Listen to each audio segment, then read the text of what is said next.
महिलाओं को डिग्री के साथ हुनर से मिलेगी मजबूती। सांसद दिया कुमारी 2047 तक भारत को विकसित राष्ट्र बनाने में होगी महिलाओं की अहम भूमिका। विश्वविद्यालय कन्या महाविद्यालय के नवनिर्मित भवन का लोकार्पण। उदयपुर राजसमंद की सांसद दिया कुमारी ने महिलाओं के सर्वांगीण विकास और विकसित भारत के लक्ष्य को हासिल करने के लिए उनकी साक्षरता को महत्वपूर्ण बताते हुए कहा कि डिग्री के साथ हुनर भी मिल जाए तो वह सोने पर सुहागा की तरह होगा और महिलाएं कई गुना ज्यादा न योगदान दे सकेंगी।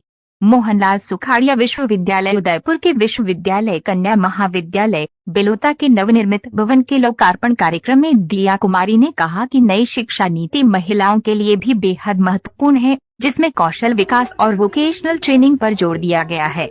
डिग्री के साथ कौशल विकास और वोकेशनल ट्रेनिंग भी मिल जाए तो वह महिलाओं को न केवल मजबूत बनाएगी बल्कि एक नए हुनर के साथ वह बेहतर जीवन के साथ आगे भी बढ़ सकेंगी और समाज को उनका योगदान ज्यादा मिल सकेगा। दिया कुमारी ने अपने संबोधन में कहा कि प्रधानमंत्री नरेंद्र मोदी ने 2047 तक भारत को विकसित राष्ट्र बनाने का संकल्प लिया है और यह संकल्प उसे दिन पूरा होगा जब इस देश का हर व्यक्ति, खासकर महिलाएं, शिक्षित होगी।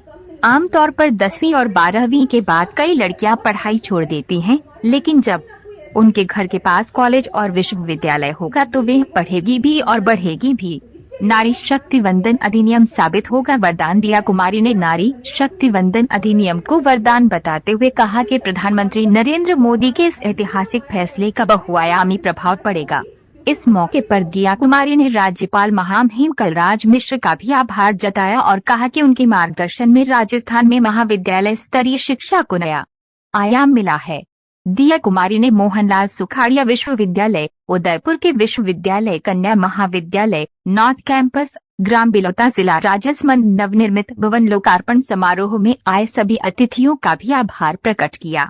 कार्यक्रम में विधानसभा अध्यक्ष डॉक्टर सीपी जोशी, उद्यलाल जना, सहकारिता मंत्री राजस्थान सरकार सुनीता मिश्रा कुलपति, विनय पाठक कुल सचिव, जिला कलेक्टर नीलाभ सक्सेना, पुलिस अधीक्षक सुधीर जोशी, विश्वविद्यालय एवं महाविद्यालय स्टाफ, अन्य अधिकारीगण, बालिकाएं एवं ग्रामीण जन मौजूद रहे। और मजबूती देने के लिए उनका अधिकार हो हर समय, मतलब चाहे विधानसभा हो चाहे लोकसभा हो, आप लोगों का जो इतना महत्वपूर्ण योगदान होता है वो और आगे बढ़ने वाला है। उसके लिए मैं हमारे माननीय प्रधानमंत्री जी का एक बार फिर से धन्यवाद दूंगी, क्योंकि उन्होंने महिलाओं को ये अवसर दिया। क्योंकि अगर महिला को अवसर मिलता है ना तो वो किसी भी पुरुष से कम नहीं होती है। अगर कमी है तो कहीं अवसर की कमी रह जाती है, लेकिन उन्होंने इस कमी को पूरा किया और एक वरदान के रूप में हमको ये अधिनियम दिया। और आज मैं धन्यवाद दूंगी आप सभी। और हम सब जानते हैं कि साथ ही साथ क्योंकि नई शिक्षा नीति में स्किल डेवलपमेंट और वोकेशनल ट्रेनिंग पे भी बहुत ध्यान दिया गया है, तो ये भी बहुत आवश्यक है। क्योंकि बहुत जरूरी है कि हम लोग पढ़ाई लिखाई में तो अच्छे हो ही, हमको अच्छे नंबर मिले, अच्छे मार्क्स मिले, परसेंटेज भी हमारा अच्छा होना चाहिए, लेकिन उसके साथ साथ अगर हमारे अंदर कोई हुनर होगा, कोई अगर स्किल होगा, तो मुझे लगता है कि हम आगे भी हमारे जीवन को और अच्छा बना सकते हैं। कहीं भी हम अपने आप को कम नहीं समझेंगे। और हमारे आत्मविश्वास के लिए बहुत आवश्यक है कि हमारे अंदर कोई ना कोई ऐसा स्किल हो, ऐसा हुनर हो, एक डिग्री भी हो लेकिन एक हुनर भी हो। तो इस पे भी बहुत ध्यान दिया गया है नई शिक्षा नीति में। तो मैं फिर से आपका धन्यवाद दूंगी।